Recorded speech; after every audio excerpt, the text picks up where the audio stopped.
कश्मीर में target killing का सिलसिला लगातार जारी है, जिसको लेकर कश्मीर के जो पंडित बरादरी है उनका एहतजाज लगातार जारी है। उन्होंने ये लगातार मांग की है कि उनको श्रीनगर से जम्मू मुंतकिल किया जाए। श्रीनगर में आनंद फानन में 177 कश्मीरी पंडित टीचरों का तबादला किया गया है। इन्हें देही इलाकों से सेंट्रल श्रीनगर तबादला किया गया है। हालिया टारगेट किलिंग के वाक़यात के बाद ये कदम उठाया गया है। वादे है कि कश्मीरी पंडित वादी से जम्मू तबादले की मांग कर रहे थे। हुकूमत ने श्रीनगर शहर के महफूज मकामात पर तबादला किया है। कश्मीर के दीगर अजला में भी महफूज मकामात पर कश्मीरी पंडित टीचरों का तबादला किया गया है।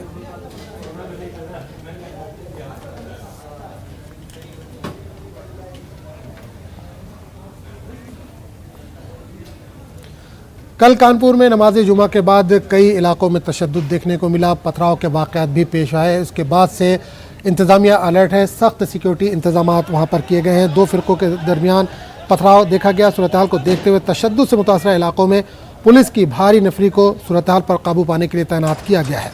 इसके साथ ही पुलिस ने इस मामले में अब तक 3 FIR दर्ज करते हुए 18 लोगों को गिरफ्तार किया है।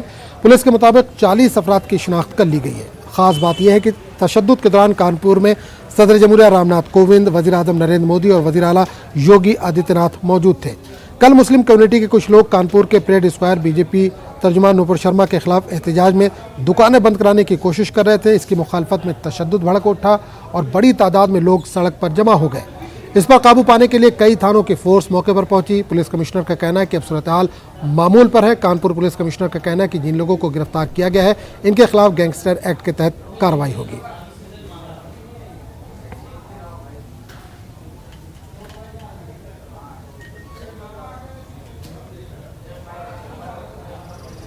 अभी स्थिति सामान्य है और पूरी रात्रि पुलिस की टीमें गश्त और भ्रमण करती रही। सभी जगह पर फोर्स तैनात है। सामान्य रूप से ट्रैफिक चल रहा है, दुकानें खुल रही हैं, सामान्य जनजीवन है। 3 FIR हैं पंजीकृत कराई हैं, जिसमें अभी तक 36 लोगों को आइडेंटिफाई किया गया है। अभी भी जो हमारे पास टीवी फुटेज और फोटोग्राफ्स हैं उससे अन्य लोगों को आइडेंटिफाई किया जा रहा है और इसमें लगातार दबिशें देकर अरेस्टिंग के प्रयास किए जा रहे हैं। जल्दी ही सभी जितने भी जो साजिश करता थे और जो मौके पे थे इनके खिलाफ सख्त कार्रवाई की जाएगी, अरेस्ट किया जाएगा। इसमें ना सिर्फ इनको अरेस्ट किया जाएगा, इनके खिलाफ गैंगस्टर एक्ट के तहत कार्रवाई की जाएगी और इनका जो प्रॉपर्टी जब्तीकरण है वो किया जाएगा। NSA के तहत कार्रवाई की जाएगी ताकि कोई भी जो ये लोग हैं जिन्होंने माहौल ख़राब करने का प्रयास किया इनके खिलाफ सख्त से सख्त कार्रवाई। इस वक्त मैं मौजूद हूँ कानपुर के उसी जगह पर जहाँ पर कल बवाल शुरू हुआ था। एक बंदी के ऐलान के बाद जब यहाँ पर भीड़ इकट्ठा हुई तो यहाँ पर पथराव शुरू हो गया। आप देख सकते हैं कि इस सड़क पर जहाँ पर ये कल बवाल हुआ था कितना सन्नाटा है। आज भी यहाँ पर लोगों ने बाज़ारें बंद रखी हैं। देखिए शटर बंद हैं, दुकानें बंद हैं। ये चंदेश्वर हाता है जो जगह आप देख रहे हैं और इसके ठीक सामने आप देख सकते हैं ये मस्जिद है। यहाँ पर जिस तरह से लोग जब जुमे की नमाज के बाद निकले थे यहाँ पर उसके बाद यहाँ पर प्रदर्शन हो रहा था। यहाँ पर रोड पर यही रोड है, यहाँ पर लोग इकट्ठे हुए थे और यहीं से पथराव शुरू हुआ था। जिस तरह से अब तक कार्रवाई की बात की जाए तो यहाँ पर पुलिस ने मोर्चा संभाला था और अब तक 40 नामजद लोगों के खिलाफ मुकदमा दर्ज कर लिया गया है, जिसमें 18 लोगों की गिरफ्तारी हुई है। जिस तरह से शहर काजी का साफ तौर से कहना है कि एक तरफा कार्रवाई न की जाए, इससे उन्हें धक्का लगेगा और जो भी दोषी हो उस पर कार्रवाई की जाए। कानपुर से संदीप सविता, न्यूज़ 18 उर्दू। तो कल जुमे की नमाज के बाद कानपुर में जो तशद्दुद हुआ था उसके बाद शहर काजी ने न्यूज़ 18 से ख़ास बातचीत की। उन्होंने कहा कि अगर एक तरफा कार्रवाई होगी तो ये अफसोसनाक बात होगी।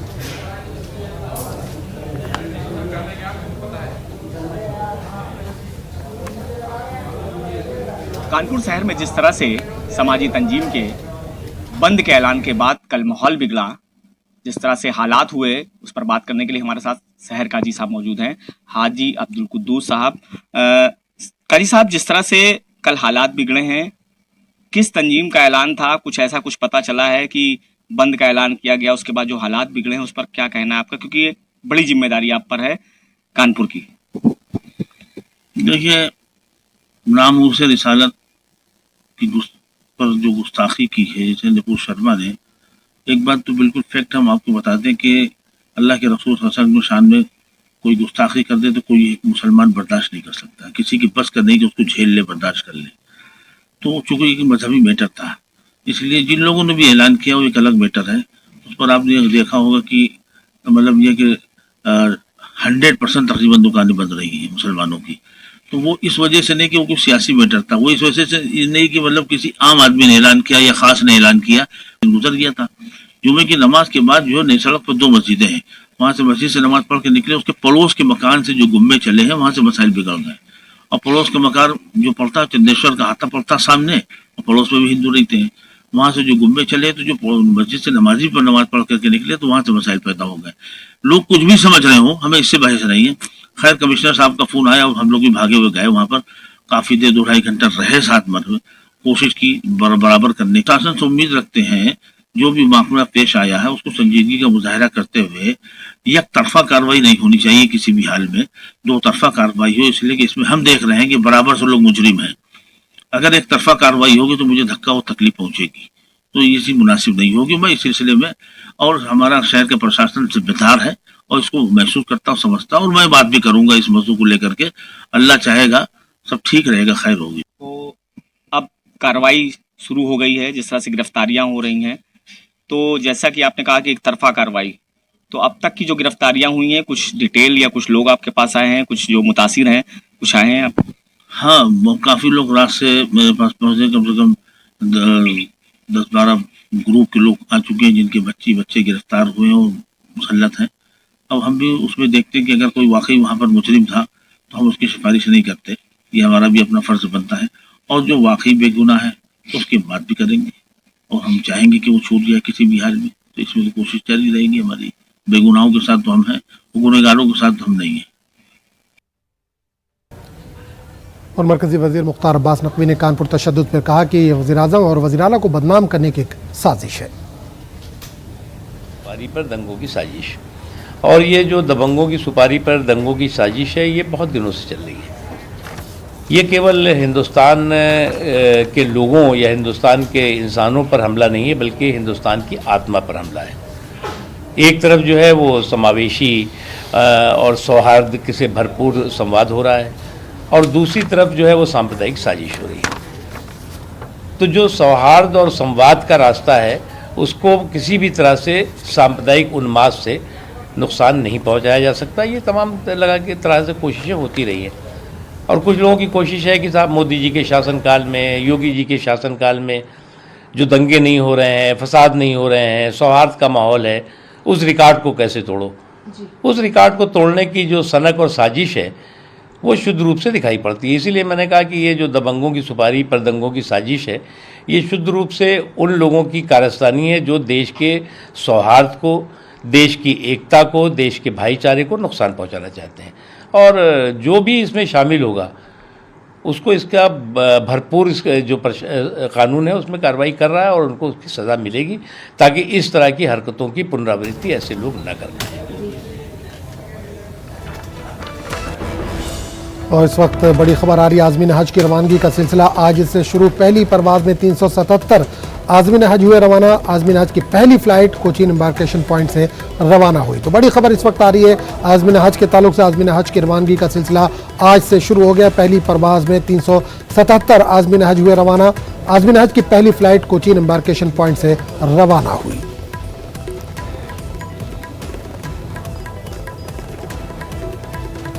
उस वक्त बड़ी खबर आ रही है आज़मीन हज के ताल्लुक से। आज़मीन हज की रवानगी का सिलसिला आज से शुरू हो गया। पहली परवाज़ में 377 आज़मीन हज हुए रवाना। आज़मीन हज की पहली फ़्लाइट कोचीन एम्बार्केशन पॉइंट से रवाना हुई।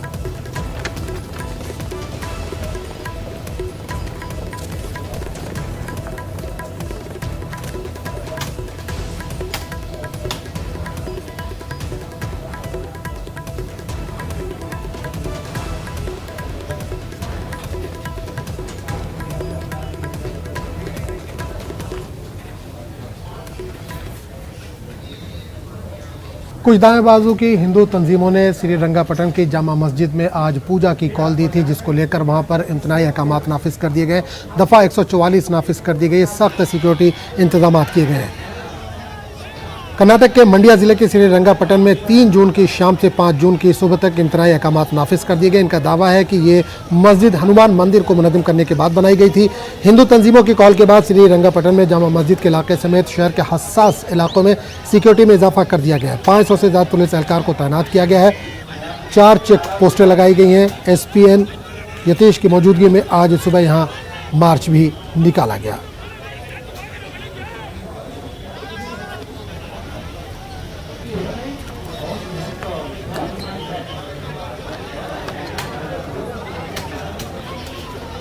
और इस दौरान खबर आ रही है स्वामी अभी मुक्तेश्वर नंद को घर में नज़रबंद कर दिया गया। स्वामी अभी मुक्तेश्वर नंद वाराणसी के ज्ञानवापी मस्जिद में पूजा का ऐलान किया था।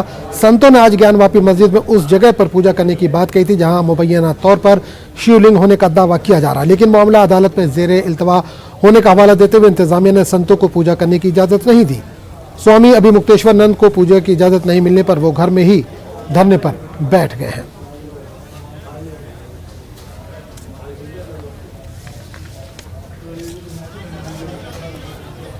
ज्ञानवापी के वजू खाने में मिले शिवलिंग के पूजा करने को लेकर स्वामी अभी मुक्तेश्वरानंद अन्न जल ग्रहण त्याग कर धरने या फिर अनशन पर बैठ गए हैं। आप देख सकते हैं कि स्वामी जी यहाँ पर जब वो जा रहे थे यहाँ से अभिषेक करने के लिए तो पुलिस बल द्वारा उन्हें रोक दिया गया और इसके बाद स्वामी जी ने ये ऐलान कर दिया कि वो तब जब तक परमिशन नहीं मिलेगा तब तक अन्न जल त्याग करके यहाँ पर अनशन में बैठे रहेंगे। स्वामी जी, ऐसा क्या हो गया कि अचानक से ये ऐलान करना पड़ा? देखिए, वो कह रहे थे कि बहुत सारे लोग हैं, हमने सबको रोक दिया। सामग्री भी हमने थोड़ी सी, देखिए एक थाली में थोड़ी सी सामग्री ले ली की और अकेले हमने कहा हम अपना सहयोगी भी छोड़ दे रहे हैं, अकेले हम जा कर के पूजा कर देते हैं ताकि 100 करोड़ जो सनातन धर्मी हैं उनको संतोष हो जाए कि भगवान की पूजा हो गई। लोगों को दिक्कत है कि भगवान बिना खाए पिए बैठे हैं और हम भोजन कर रहे हैं। लोग कर रहे हैं, प्राणों का मामला है, लेकिन मन में पीड़ा है। तो ऐसी स्थिति में ये पूजा से भगवान को वंचित रखना उनका भी तो अपना अधिकार है। न्यायालय में चल रहा है केस, उनका ये हवाला में क्या केस चल रहा है? कौन से न्यायालय ने निर्णय कर दिया? बार बार हर चैनल यही बात हमसे पूछ रहा है, न्यायालय में निर्णय। किस न्यायालय ने फैसला दे दिया कि भगवान को भोग मत लगाओ? किस न्यायालय ने कह दिया कि पूजा नहीं वंचित होगी? किस न्यायालय ने कह दिया कि कोई पूजा की थाली लेके चले तो उसके दरवाजे पर रोक दो? फालतू बात करते हो आप। सवाल ये है कि न्यायालय नहीं रोक सकता भैया। अपने देश में हत्या करके भी जब कोई पकड़ा जाता है, पुलिस पकड़ती है, लॉकअप में बंद करती है, तो अपने सरकारी पैसे से भोजन पानी देती है, नहाने के लिए बाथरूम उपलब्ध कराती है। जिसके ऊपर न्याय ये दोष सिद्ध हो जाता है, आजीवन कारावास हो जाता है, उसको भी जेल में सरकारी पैसे से भोजन मिलता है, नहाने की जगह और रहने का कोठरी मिलती है। नहीं, प्राण छीन नहीं सकते किसी का। भोजन पानी प्राणमान को देना पड़ेगा। प्राणदैहिक स्वतंत्रता अपने देश में मौलिक अधिकारों में है। तो वो जो शिवलिंग है उसमें भी प्राण है, इसीलिए उसको भोग लगा। ये देखिए विश्वनाथ मंदिर है, ये तो सरकार के द्वारा संचालित है ना, न्यास परिषद के द्वारा। तो न्यास परिषद के द्वारा संचालित जो विश्वनाथ मंदिर है उसमें भोजन बनता है, भोजन थाली में परोसा जाता है, और वो जो पत्थर का मूर्ति है शिवलिंग उसके सामने ले जाके रखा जाता है। कई लोग नियुक्त हैं उनको नहलाने के लिए कि उनके ऊपर पानी डाल के उनको नहलाएंगे, फिर कपड़े से पोछेंगे, फिर त्रिपुंड लगा करके श्रृंगार करेंगे। ये सब है ना। तो जब उस पत्थर के शिवलिंग की इतनी प्रोटोकॉल है, उसको रोज भोजन दिया जाता है, रोज पानी दिया जाता है, 4 बार पूजा की जाती है, तो वो जो शिवलिंग है उसका भी तो कोई प्रोटोकॉल होना चाहिए। हमको यह है कि पूजा हो गई भगवान की, भगवान भूखे नहीं हैं, तब हम भोजन करें। यही ये जो भावना हमारी है, यही 100 करोड़ सनातन धर्मियों की है। कैमरामैन पंकज सिन्हा के साथ में रवि पांडे, न्यूज़ 18 वाराणसी। मध्य प्रदेश में बलदियाती व पंचायती इंतखाबात होने वाले हैं और जिन्ना का बोतल एक बार फिर बाहर निकला है, जिन एक बार फिर बाहर निकल गया है। बीजेपी और कांग्रेस एक दूसरे के आमने सामने, एक दूसरे पर इल्जामात और सियासी घमासान शुरू हो गया है। सीनियर कांग्रेस लीडर और साबिक वजीर सज्जन सिंह वर्मा ने मोहम्मद अली जिन्ना को जहां मुजाहिद आज़ादी करार दिया, वहीं बीजेपी ने कांग्रेस लीडर सज्जन सिंह वर्मा के बयान को तनकीद का निशाना बनाते हुए मुल्क की तकसीम को लेकर मोहम्मद अली जिन्ना के साथ पंडित जवाहरलाल नेहरू को भी जिम्मेदार करार दिया है।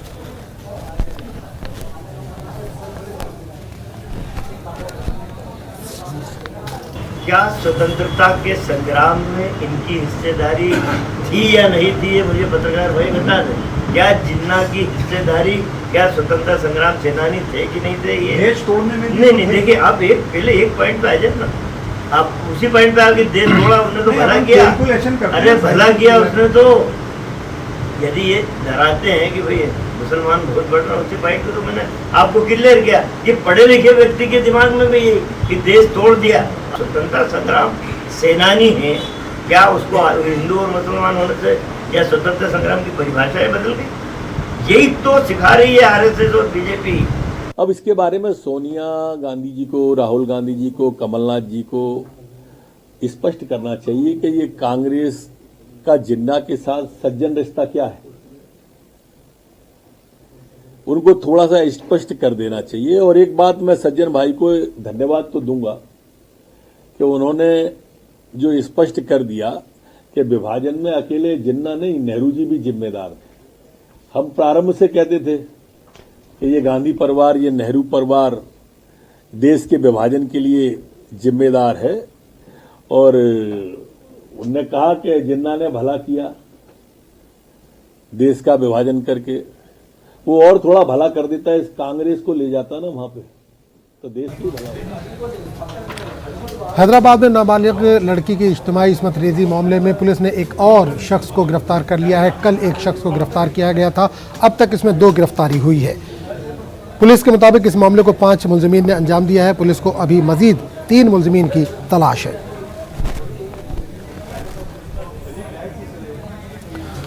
और मरकजी वजीर अक़लियती उमूर मुख्तार अब्बास नकवी ने हैदराबाद इज्तिमाई इस्मत रेजी मामले में तेलंगाना की KCR हुकूमत को तनकीद का निशाना बनाया है।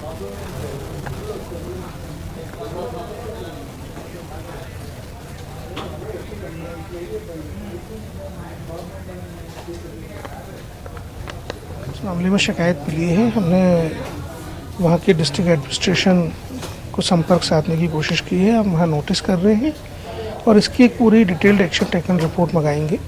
इसमें कई पहलू हैं जिन पे जांच होना चाहिए, जैसे कैसे पब ने नाबालिगों को अलाउ किया, कैसे उनको नशेली चीज़ों का सेवन करने दिया गया और उसके बाद के जो सर्कमस्टेंसेस रहे, उन सभी पहलुओं पर आयोग जांच करेगा और निश्चित रूप से इसमें जो लोग भी दोषी हैं उनको सज़ा मिलना सुनिश्चित हो, ये तय करने का काम आयोग करेगा।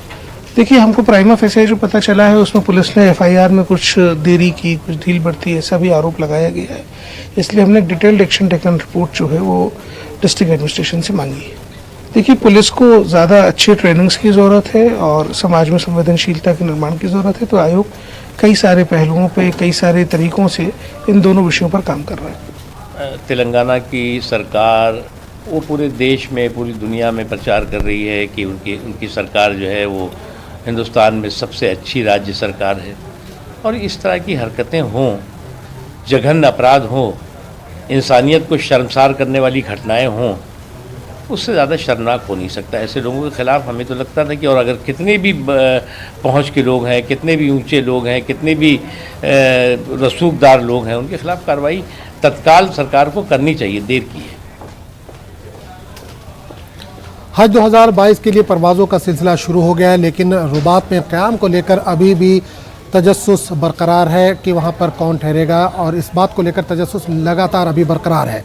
न्यूज़ 18 उर्दू की खबर के बाद जहाँ समाजी तंजीमों ने रुबात में आज़मीन हज के क़याम को लेकर अपनी तहरीक तेज़ कर दी है, वहीं मध्य प्रदेश स्टेट हज कमेटी ने भी मक्का मदीना में नौबीन भोपाल के ज़रिए तामीर की गई रुबात में रियासत भोपाल के आज़मीन हज के क़याम को लेकर CGI जिद्दा, मरकज़ी हज कमेटी और मरकज़ी वज़ीर बराए अक़लियती फ़लाह व बहबूद को ख़त लिखकर रुबात में आज़मीन हज के क़याम को यकीनी बनाने का मुतालबा किया है।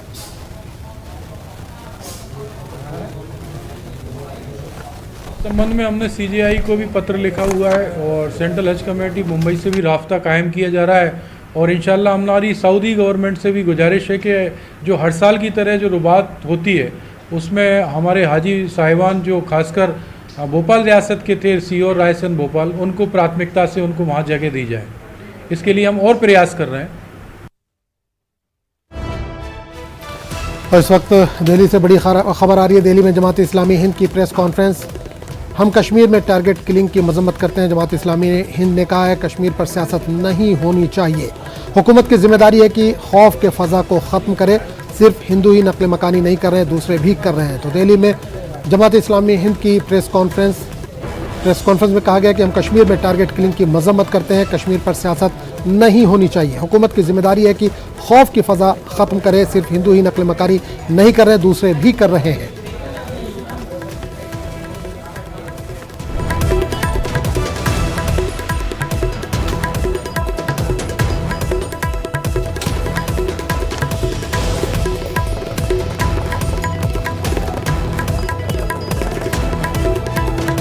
तो बड़ी खबर इस वक्त दिल्ली से आ रही है। दिल्ली में जमात इस्लामी हिंद की प्रेस कॉन्फ्रेंस प्रेस कॉन्फ्रेंस में कहा गया कि हम कश्मीर में टारगेट किलिंग की मजम्मत करते हैं। कश्मीर पर सियासत नहीं होनी चाहिए। हुकूमत की जिम्मेदारी है कि खौफ की फजा खत्म करे। सिर्फ हिंदू ही नहीं, दूसरे भी कर रहे हैं नकल मकानी।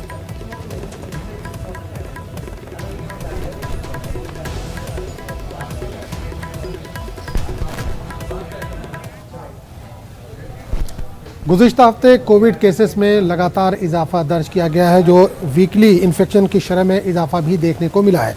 मरकज़ ने 5 रियासतों को मशवरा दिया है कि वो कोरोना वायरस के मजीद फैलाव पर काबू पाने के लिए करीब से निगरानी करे और ज़रूरी एहतियाती इक़दाम करें।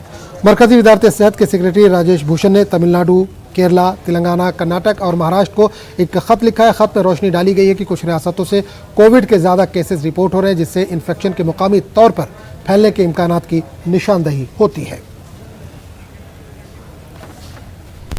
और मुल्क में कोरोना के मरीजों की तादाद में फिर इजाफा देखा जा रहा है। गुज़िश्ता 24 घंटों के दौरान 3,962 नए केसेस दर्ज किए गए हैं। 2,697 मरीज सेहतयाब हुए हैं। वहीं गुज़िश्ता 24 घंटों में कोरोना से 26 अफराद हलाक हुए हैं। अब तक 22,416 केसेस एक्टिव हैं।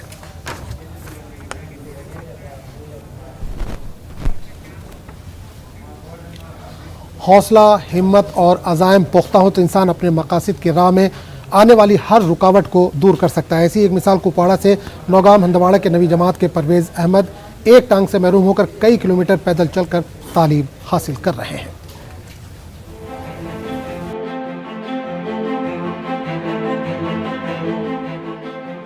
कुपवाड़ा जिले के नौगाम लंगेट के रहने वाले नवी जमात के तालिब इल्म परवेज़ अहमद एक टांग से महरूम है।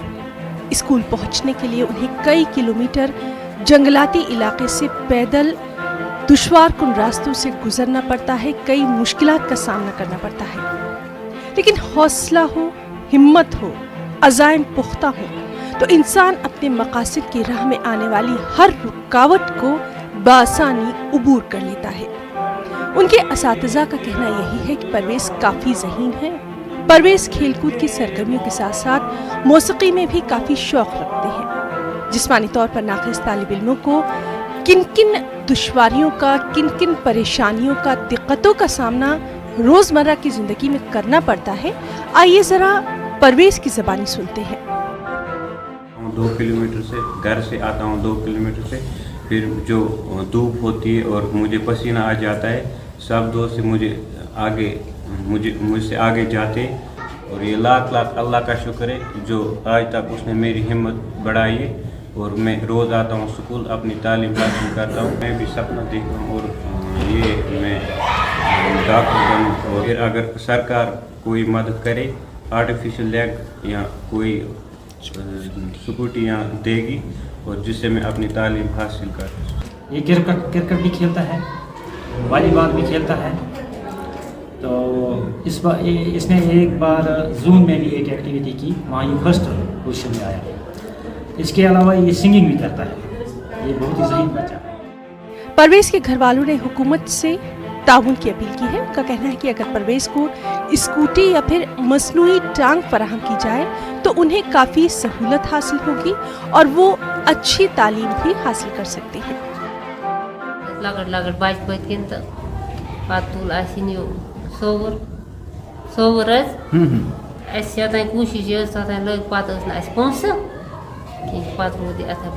सरकार मदद कर जिंदगी बढ़ पलाट सर्जरी कर ताकत दम दम दम दम पकान बे लड़के सत पकान तुलान जलन किताब जलन पकान ये दूर पेवान योर क्लास।